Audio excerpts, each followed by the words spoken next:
जितने लोग इस महापुराण की कथा में बैठे हैं, जितने लोग आस्था चैनल पर, फेसबुक, यूट्यूब पर सुन रहे हैं, ये मेरा विश्वास करता है कि आप में कोई उल्टा घड़ा नहीं, सब सीधे घड़े हो जिसमें भरा रहा है शिव तत्व, भरा रहा है शंकर की कथा, भरा है, और वो अंदर प्रवेश कर रहे हैं जो जगत के उद्धार का काम करे। चढ़ाओ एक लोटा जल।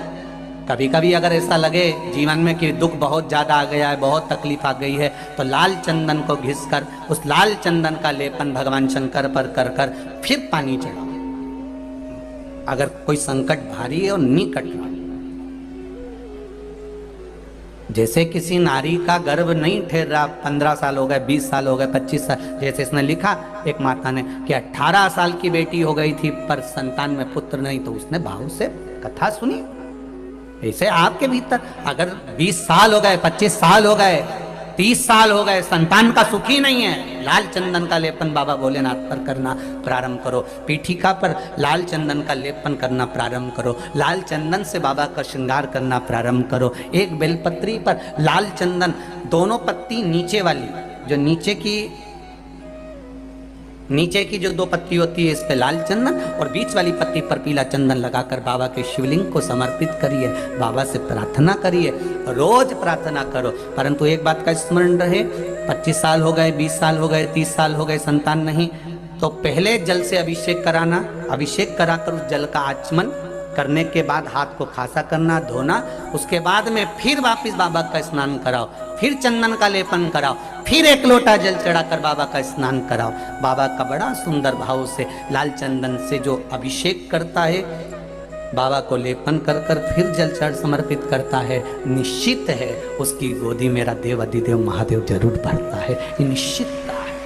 हम तो बेटियों से भी कहते हैं, जिसका विवाह नहीं हो रहा हो, 25 साल, 30 साल, 27 साल, 28 साल, 32 साल, 40 साल हो गए हो, नहीं हो रहा हो बेटा बेटी का विवाह, उसे लाल चंदन का प्रयोग अशोक सुंदरी वाली जगह पर 7 बिंदी लाल चंदन की लगाकर 7 बेलपत्र 7 बिंदी पर रखिए, और महाराज अपनी कामना कर कर भगवान से आइए, बाबा देगा, करेगा, 3-4 महीने में विवाह पक्का करेगा। ये लाल चंदन की महत्वता है शुद्ध।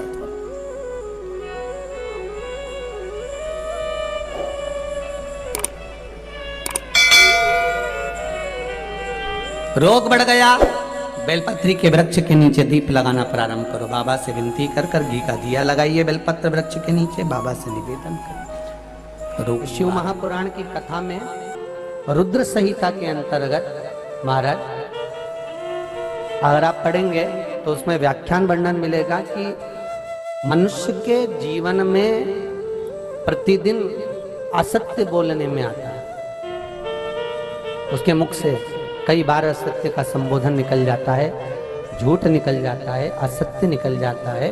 तो हमारे यहाँ शास्त्र कहता है सबसे पहला धतूरा भगवान शंकर को अगर किसी ने समर्पित करा था तो ब्रह्मदेव ने करा था महाराज, और उसका भी प्रमाण है कि हर चीज का प्रमाण होना चाहिए। देखो कि आखिर भगवान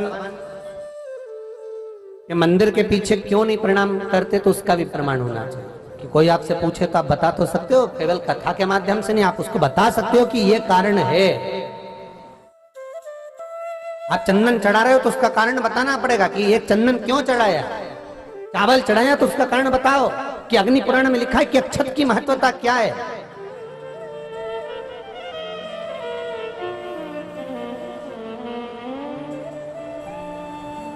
बेलपत्री चढ़ा रहे हो तो शिवलिंग का प्रमाण वर्णन करना पड़ेगा, लिंग पुराण को उठाकर बोलना पड़ेगा कि यह पार्वती का प्रतिबिंब है, ललिता जी का प्रतिबिंब है, सती का प्रतिबिंब है। एक एक चीज को आज के समय में अगर आप किसी को कोई राय दे रहे हो, कुछ बता रहे हो, तो प्रमाणित करना पड़ेगा कि ये आपको यहां से इसका वर्णन है और आपको ये करना पड़ेगा, उसके अनुसार ये कर्म है। तो शंकर भगवान को सबसे पहला धतूरा भगवान ब्रह्मा ने चढ़ाया था। जिस समय भगवान ब्रह्मा का सिर कट चुका था, अभी आप आगे कथा सुनेंगे, ब्रह्मा का जब सिर कटेगा उसके बाद जब वो स्तुति करेंगे तो देखो भगवान शंकर को प्रसन्न करने के लिए धतूरा चढ़ाएंगे। शिव जी उनको कहते हैं ब्रह्मदेव ये धतूरा आपने मुझे चढ़ाया है।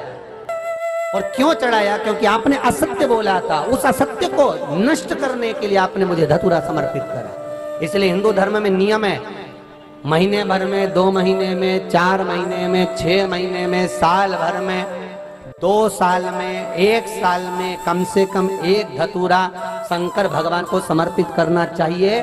जिस दिन धतूरा समर्पित करो उसके पहले जितना समय निकला उसमें आपने अगर झूठ बोल भी दिया हो तो भगवान शंकर उसको नष्ट कर दें, इसलिए उस धतूरे का समर्पण होता है।